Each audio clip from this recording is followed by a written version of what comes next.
welcome to the NBA Triple Double Show powered by SportsMemo. I'm your host, Ronald Cabang, also known as UCapper on SportsMemo.com and on Twitter at @U_Capper. We got a special show today because it's not only two of us. There's going to be three of us, so we can call it a triple today.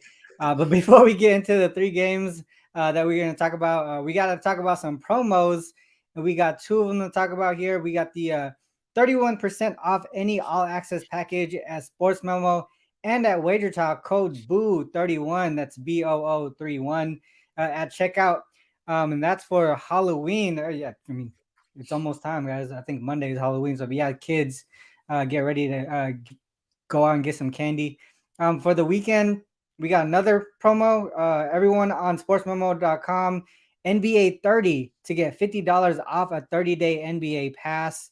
Those are the two promos that we got going on today. Obviously, next week we'll have more. Every day we have some stuff going on. So just head over to sportsmemo.com and check out the deals that we got going on. Everyone's picks and packages are priced out at discount prices. So head over there after the show. Now let's bring in our panel here. Like I said, triple today. We got Moneyline Matt and Jeff Michaels and myself.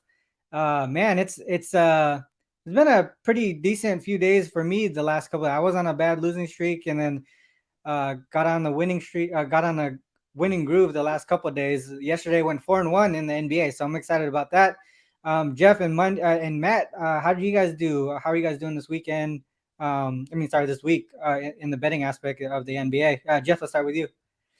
You know, I can't complain. I didn't start off the hottest in the NBA, but it has picked up. But football action has been nice. 2-0 yesterday, so looking forward to that, and plenty of Halloween stuff to do with the kiddos this weekend. We're starting it off with the Halloween party tonight and 2 days of trick-or-treating. There you go. Eventful weekend. How about you, Matt? How's everything going? Well, I definitely can complain this week. You know, last week was a nice week for me. I think me and you switched spots right now. I had the under with the Pacers game, and Benedict Mathurin decided to steal the basketball when they were down 14 with 7 seconds left when they were dribbling it out, and he cost me the under because of that.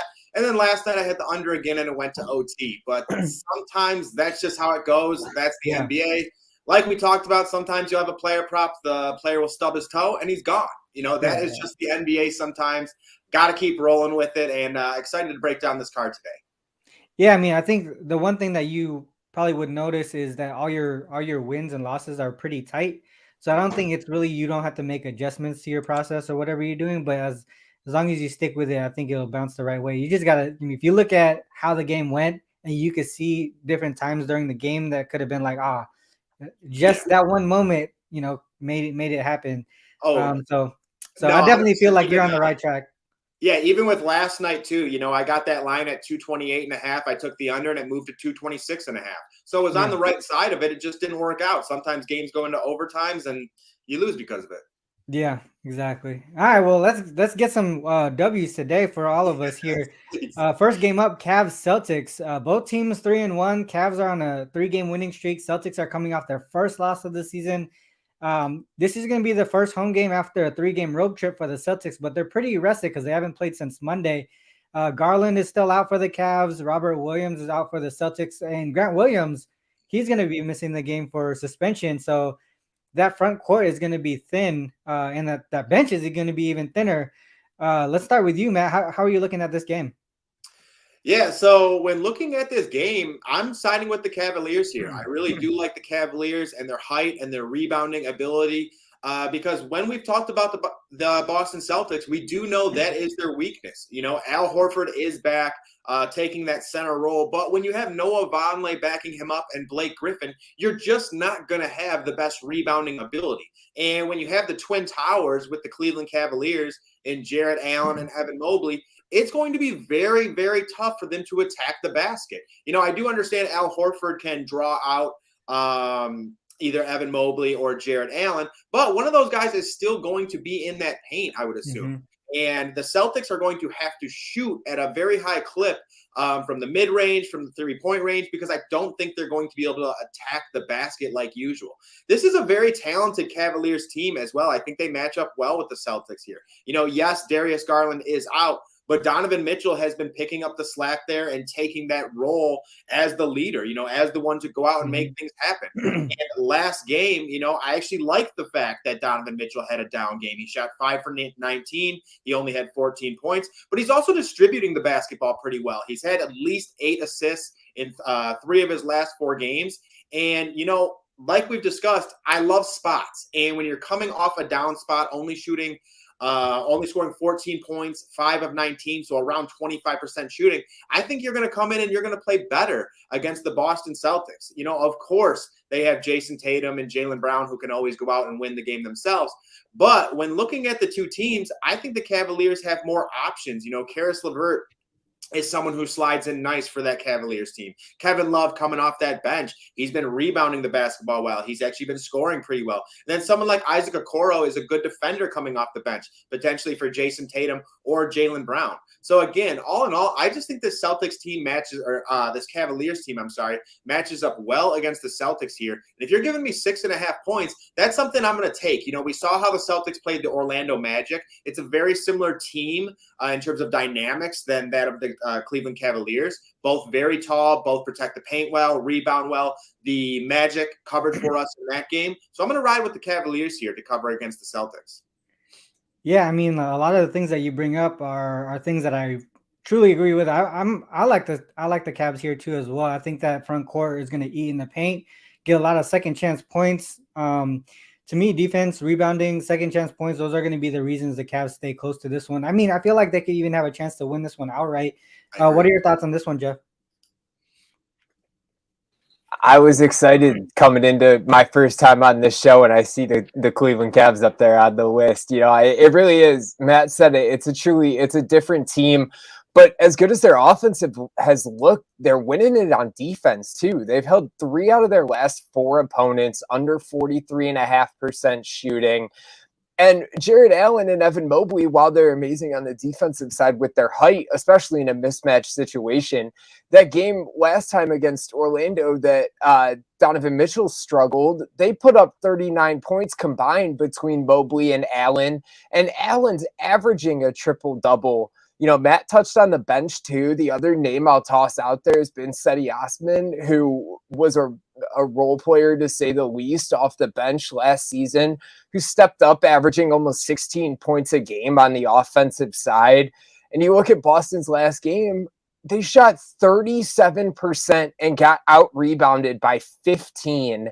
Now you want them to go up against, as Matt said, the Twin Towers, and you got Noah Vanell and Al Horford are your 2 main guys with that Grant Williams suspension. As you guys said at the beginning, 1 second, 1 injury, 1 play can change the whole thing.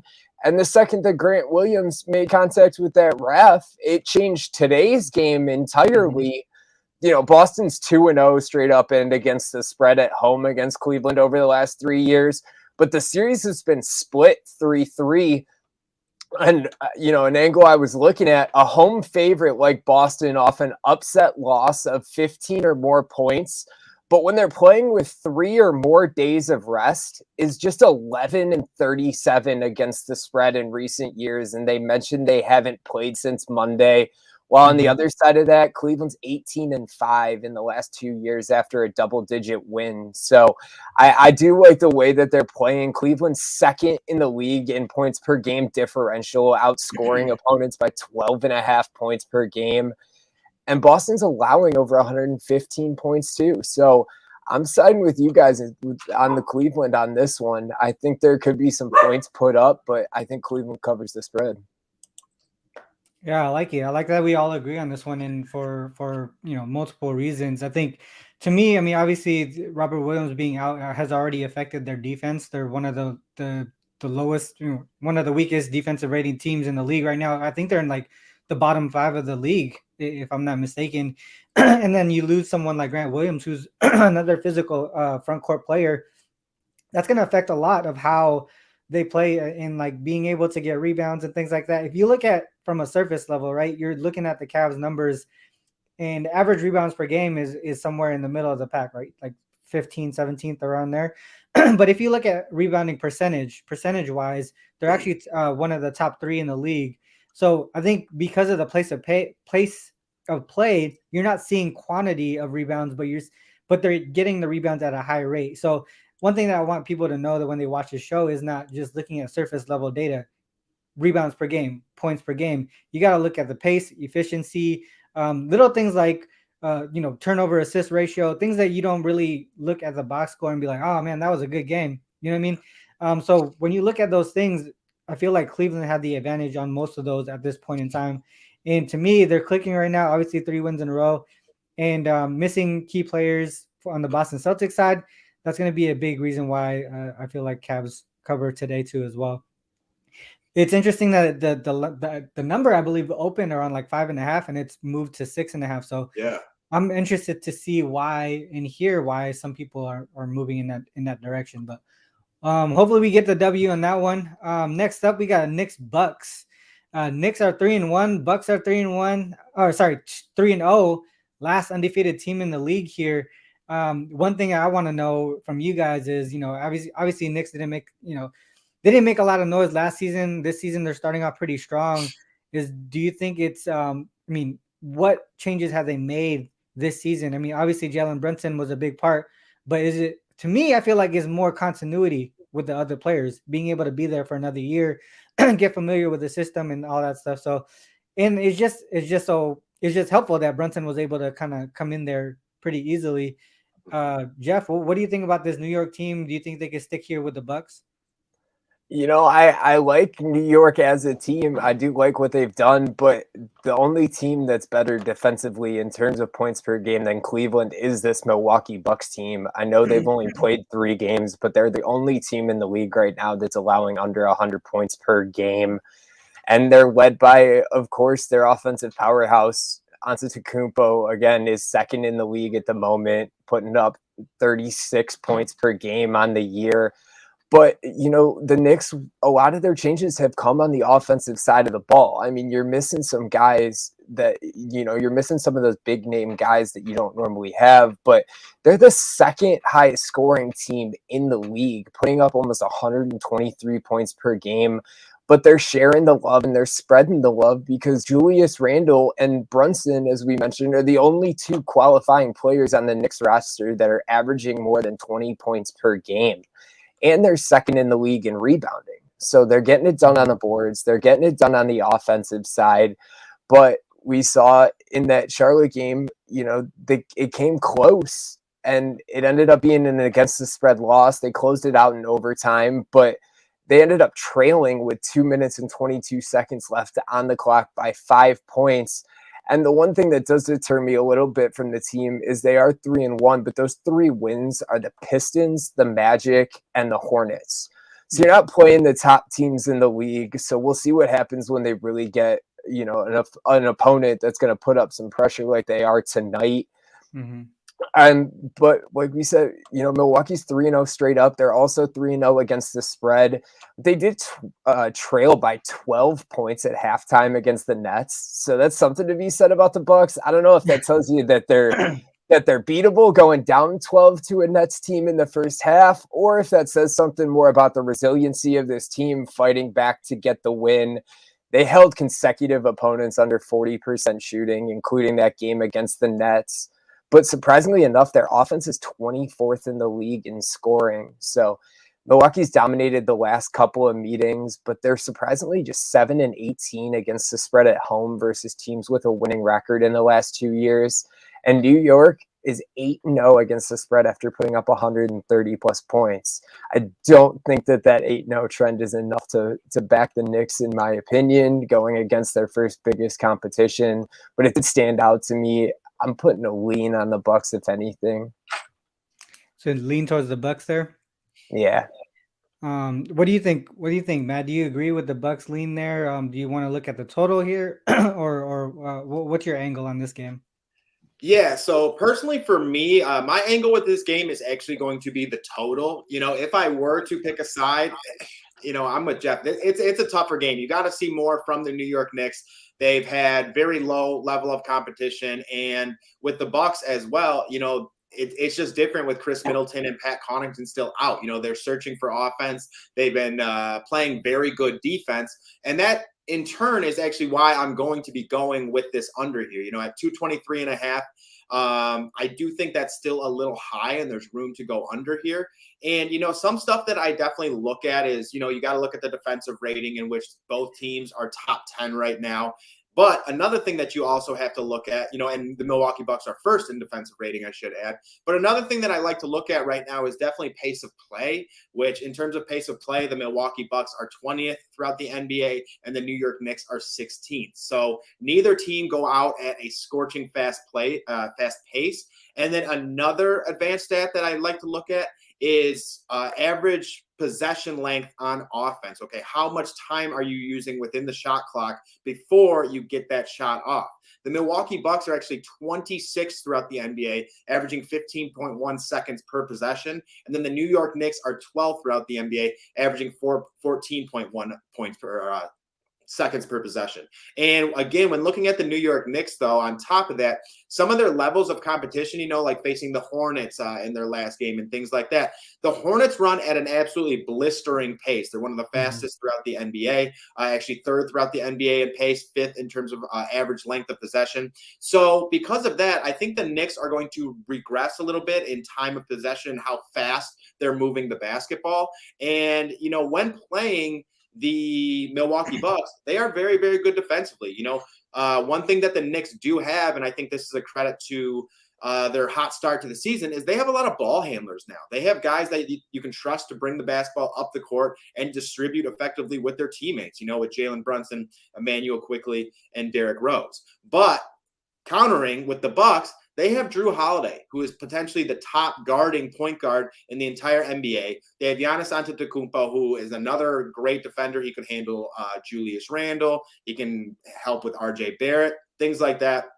Also great at rebounding, and also a great chase down block artist, and then you also have Brook Lopez on that defensive end. So all in all, when you look at the time of possession, when you look at the defensive matchups, I personally think there's room to go under here. The Bucks have been playing very slow so far in the season and are definitely missing some offense without Chris Middleton and Pat Connaughton. So because of that, I'm going to lean with the under here in this matchup. Yeah, I like that look a lot, actually, and I'm going to talk about it a little bit more later, but I want to focus more so on the side. Knicks, obviously, I feel like they're the healthier team. The Bucks are missing Connaughton, Middleton, and Ingles. They're playing the first leg of back-to-back. They play the Hawks tomorrow, who are another sort of Eastern Conference contender, so it could be a possible look ahead there as well. Or, to me, all right, so this is one thing. I like the fact that you brought in pace of play with that total. But, with typically the Knicks, especially since looking at last year, they played a slow pace. This year, you mentioned the teams that they played have been playing faster pace, which is true. And that's where I see like sort of that pace of play on the Knicks number sort of being misleading, right? So I think they're going to come down a little bit. Last season, I think they were in the bottom 5 in pace of play. I don't think Jalen Brunson joining this team should affect it in a way that would increase that pace of play by 20 or whatever ranks. So to me, I think they are going to take it slow a little bit. The Bucks, obviously, like you mentioned, number 1 defense in the league, and I think from an offensive perspective, their metrics too, they've actually been struggling a bit. I think in this specific matchup, I think the length and the depth of the Knicks front court might be able to do some work here. I think they're a great offensive rebounding team. They also take care of the ball better than they did last season. I think the Knicks have become like a very good team defense as well, not individually. Once you get someone like Mitchell back there and you get some length, and even Hartenstein, I feel like is an underrated addition to that second unit to continue having a low post presence there on the defensive side of the ball. That's going to be big here against the Bucks. I feel like the slower pace of play, along with defense and both teams possibly struggling on the offensive side of the ball, that would leave it to me saying that this game is going to be close. So for my play here, I think the Knicks should be able to stick within the 6, I think 6.5 at some spots too. So to me, the look here would be Knicks +6 or +6.5. The Pelicans Suns is the next game here. This is definitely one of the top games to watch tonight. A lot of excitement in some of the rosters here, but there's a huge injury report on the Pelicans side right now. BI and Kira Lewis is out. CJ, Zion, Herb Jones, Alvarado are all questionable. Do you think they play tonight against this key game against the Suns? What do you think, Matt? You would think maybe a couple would suit up. I mean, it's pretty scary right now when you look at the depth chart and the whole thing is red. Jose Alvarado is questionable as well. Kira Lewis Jr., Dyson Daniels, who actually played pretty good in their last game on top of that. So right now it would be pretty tough for me to back the Pelicans. Typically, I think I've talked about the Pelicans 3 times on this show already. I love the New Orleans Pelicans. I love what they bring to the table. I honestly think they have one of the top starting lineups in all of basketball and a very underrated bench to go with it. But when I'm looking at this lineup right now and I just don't know who's going to play, it's tough to play the injury replacement theory when you don't know who's even going to slide in, who's going to get those minutes, who's going to play what position. Literally, their top 2 point guards are gone right now. And, Devontae Graham could slide in. They might have to call some people up from the G League if all these people miss. So for me, I got to pass on this one. It's tough for me to give a play here. I would actually probably go the under, though. I think the game could slow down if a lot of their scorers are out. There's always blowout risk, too. So if that does happen, sometimes it can be a lopsided score, and that tends to help with the under. So for me, I'm going to pass on the spread here. There's just too many unknowns. But if I were to go anywhere with the total, I think I would lean the under there. Gotcha. Well, what are your thoughts, Jeff? Do you think any of these guys play? How are you looking at this game? I was looking at it. I was trying to find the exact report, but I know that a good majority of these guys were questionable, and a good chunk of them did not play in that upset win over Dallas. Yeah. They won. They shot 57.9%. They shot 44.4% from 3-point range, and they had 8 players put up double figures against the Mavericks. So I do agree with Matt in the sense that I don't think I would be out betting this, not knowing who's going to play, who's up. But New Orleans is 3-1 this year. Obviously, things have changed. They are taking on a Phoenix team that has seemingly turned things around in their last 2 games. Beat the Clippers by 17, and they beat Golden State by 29 points. And Phoenix over 51% in that game. They do edge in the series, too. The Suns have covered 9 out of the 13 meetings in the last 3 games. I did find it interesting. You guys are, I believe, a little bit bigger into NBA totals than I am, but this one caught my attention. Out of the 13 games that these two teams have played in the last 3 years, 8 of those games went over the total, but 5 out of 6 of the games in Phoenix have stayed under. So all 8 matchups between these two teams in New Orleans have gone over. 5 out of 6 of the matchups in Phoenix, which tonight stays under the total. So 2 totally different over-under trends looking at the site between these matchups.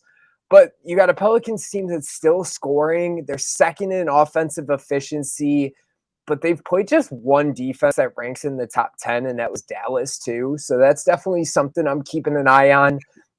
And I want to correct myself earlier. I misspoke. Cleveland is actually first in the league in points per game differential because Phoenix is second. They're outscoring their opponents by 11.5 points per game. Even with their record, they're coming back home. They're starting their home streak. They have a 6-game homestand that started with that game against Golden State in their last one. So I can't find myself betting with the Pelicans in this one with all those injuries, but I also don't think I can find myself betting against the Pelicans because they did still prove themselves in that Dallas game too. So I think I'm rolling with the under on this one, keeping this one low. That makes a lot of sense. To me, obviously when you play the total, you're going to have to wait for, who's going to be officially in. In my opinion here, just kind of thinking ahead and see how certain strategies go when you were betting, and you see a team shoot 58% from the field, 44% from 3, which is way above the norm, right? Not only just for the league, but for that team specifically. You got to be probably looking at a letdown spot there. So regardless, in my opinion, regardless of who plays tonight, because some of them did play, and some of them didn't, but for the most part, even if they show up, the team as a whole, I feel like will be on a sort of a letdown spot. They should come down to the norm here. And the Suns coming off of a huge game against the Golden State Warriors. But if you look at how they did that game, it was sort of game flow that kind of showed why they scored 130 some points or whatever it was. But it's not like they shot lights out, right? They're around the 50% mark. To me, I think regardless of who plays, who doesn't, I feel like the Suns will be the play here. They just continue to play they have been playing. I don't think there wasn't really a shift at all in the style of play throughout this from the postseason, the offseason.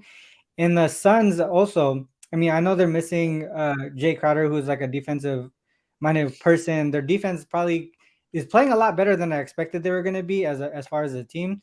So to me, I think I'm expecting a huge letdown spot here on the Pelicans side, whether or not they play. I would look towards where the line adjusts after all the injury reports are kind of official, and look towards the Suns there. I feel like this is a spot where the Suns kind of just double digits smack them up type of thing here. Because I mean, obviously you come off of a big win that you don't expect to win, especially with your bench players being the key players doing a lot of the work. You're going to be feeling yourself a little bit, and you're going to be overconfident, and then the Suns will kind of just shut it down. So that's the way that I was looking at this game. What are you guys' thoughts on that kind of thinking ahead, right? Trying to, regardless of whether or not who plays, you can kind of see kind of game flow wise who would be able to win or lose. Is that something that you guys ever think about, or is that kind of like, am I just thinking about crazy stuff?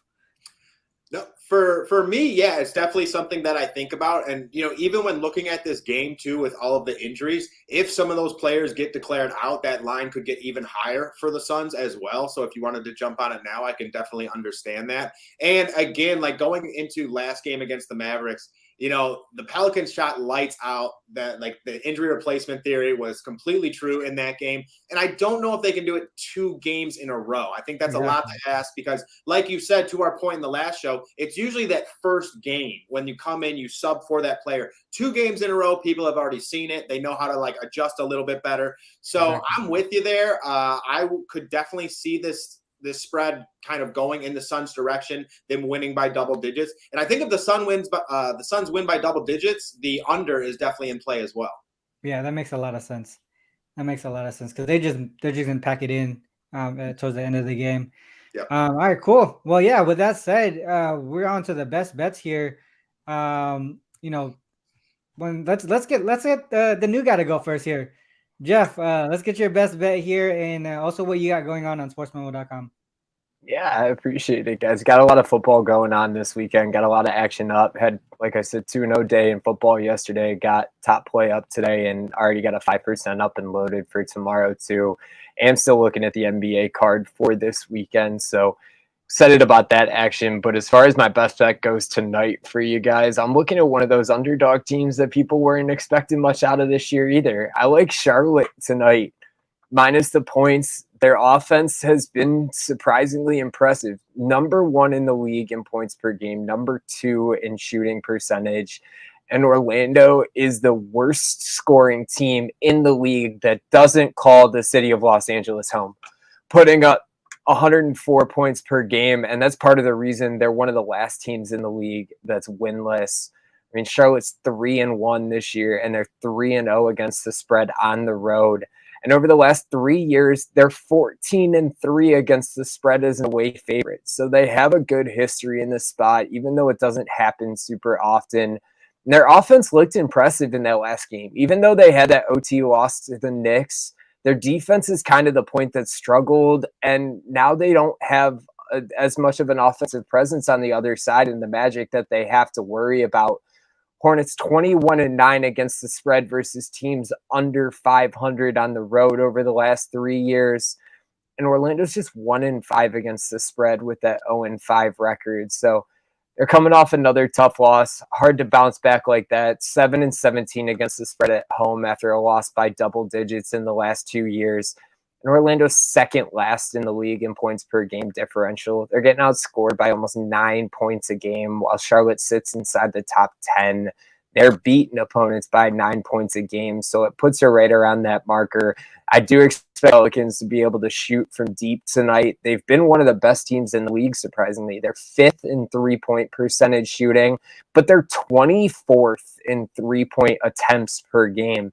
So I do expect a couple more of those than we normally see out of the Pelicans tonight from beyond the arc. And with the way Orlando's been defending them, I do expect them to hit a couple more than they normally do tonight too. So I like Charlotte tonight minus 3.5. 1.5, excuse me. Sorry. I was gonna say 3. You're selling some Wait to points. the last Right? one. You're selling points. Right. All right, so Jeff with the Hornets there minus 1.5. Matt, what do you got going on over at Sports Memo, and what's your best bet for today's show? So right now over at Sports Memo, I have a good amount of NFL picks up, probably like 3 or 4. I have a 4% pick up. I have 2 UFC picks up as well. I do the Wager Talk Inside the Distance with Kyle Anthony and Andy Lang as well. So if you're a UFC fan, we break down every single UFC card. So I got 2 plays up there. And with the NBA right now, I haven't gotten anything up just yet. I will have something up tonight. Maybe a little gun shy after both of those under losses. Not going to lie, those hurt a little bit, but it's bounce back time. And my best bet for today is actually something we talked about earlier. I do have 2, so I'm going to make this kind of brief because I already talked about it. But it's the Cleveland Cavaliers plus 6.5. And in all honesty, I think this team is kind of a live dog in this matchup as well. And when you look at adjusted net rating for one, the Cleveland Cavaliers are 3rd throughout the NBA while the Boston Celtics are 12th. Okay, offensive net rating, both teams, the Cleveland Cavaliers are 6th, Celtics 4th. So pretty good there. But then you get to defensive rating and kind of what we've talked about with the losses of Patrick Williams and now Grant Williams, who is a key defender for that Boston Celtics team. The Cleveland Cavaliers come in 5th throughout the NBA, while the Boston Celtics come in at 23rd. All right. And then another glaring statistic, I believe, is the strength of schedule. The Boston Celtics are 14th. The Cleveland Cavaliers are also 23rd. So it's an up in level of play for both teams.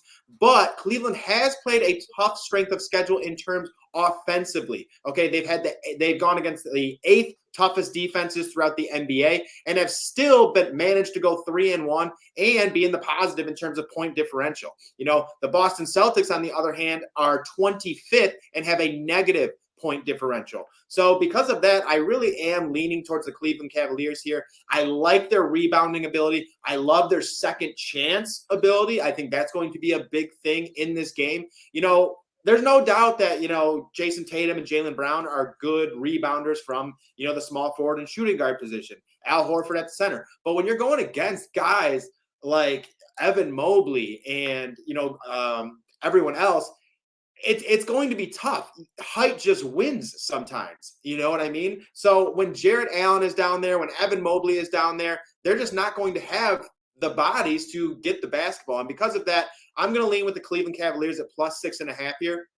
And once again, I even think they're live dogs in this matchup. When you take a look at the Boston Celtics a little bit further and you peel that onion, they've beaten the Philadelphia 76ers. How good are the 76ers so far this year? I don't know. I guess that's remained to be seen.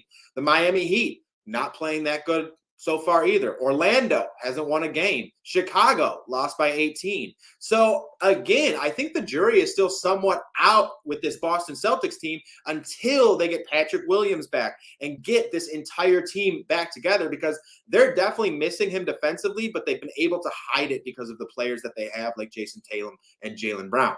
So now that one is plus 6.5, and I got one more that's very quick because I found a nice angle for this, and this is Trae Young over 27.5 points. And Trae Young has hit this 2 games in a row, but he's only shot 40% from the field once all season, and he's shooting 22.9% from 3. Just absolutely brutal. Typically, Trae Young shoots around 36% from 3, so you would expect a natural uptick. And what better spot than against my Detroit Pistons? We're one of the worst defensive teams throughout the entire NBA. It's a great spot for Trae Young. He put up 35 points on them last time. It's a back-to-back against them, not in terms of days, but they're facing each other 2 games in a row. But he put up 35 points on 21 shots. And so far this season, Trae Young has put up 22, 24, 25, and 21 shots. And when Trae Young gets over 20 shots in his career since 2019, he hits this at a 77% rate. I think Trae Young gets 20 shots against the Pistons tonight, and I think he goes over this once again. Again, it's a 77% clip that Trae Young is hitting this at, so I'm going to be riding this one tonight.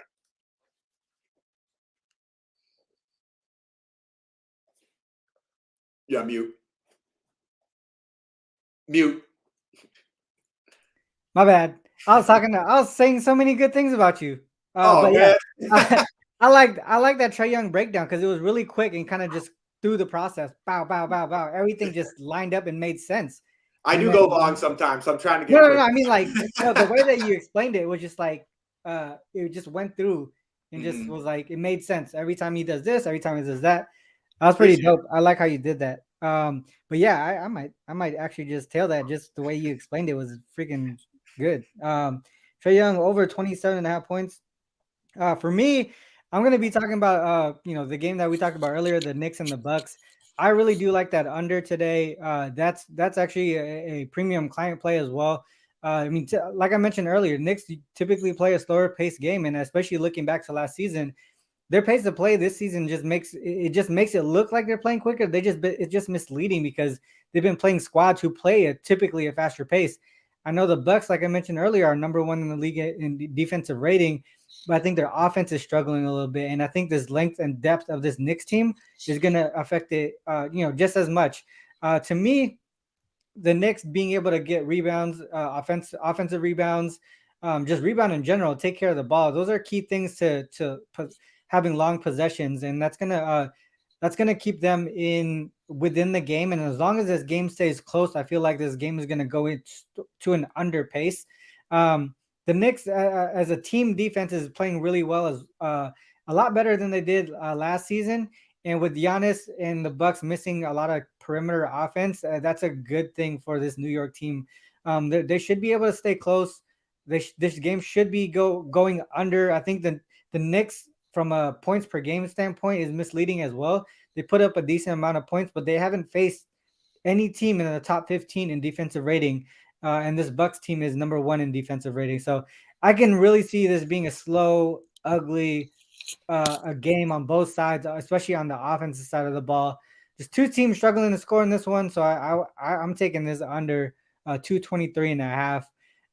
What's going on the Sports Memo premium side? I think I have like 6 plays up in the NBA today. Like, I like the card today. I like the card yesterday, went 4-1. I like the card today. Hopefully we go 6-0. We'll see. But I like the NFL card this weekend as well. I don't have them up yet, but I'm pretty strong on 3 plays. And that will probably be up today or by the end of today. And also, one more thing to know is for me and Moneyline Matt, if you guys want the season-long NBA package, we have a $200 off the season-long package. And you can use a coupon code BALL200, not $2. I think it equates to $2 per day, but it's $200 off the full season package. So that's BALL200 for me and Matt. Yeah, that's the end of the show, guys. First triple.